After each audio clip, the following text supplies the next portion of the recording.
Hi guys, welcome back. Let's learn how to disable the preferred routes feature in the Apple Maps app on your iPhone. Apple Maps automatically learns your driving habits to predict your daily routes and help you avoid traffic jams, but you might prefer not to have your movements tracked.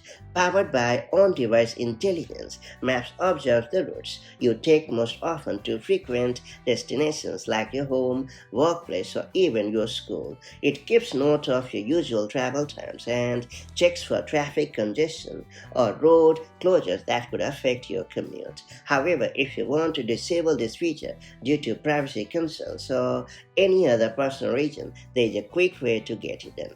That's it. Let me show you how it's done the right way. So first you have to launch the settings app on your iPhone. After that you have to scroll down to the bottom of the screen and choose the apps option.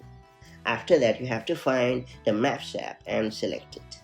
Then you have to choose the location option. And finally, you have to disable the toggle located next to preferred routes and predicted destinations, and that's about it.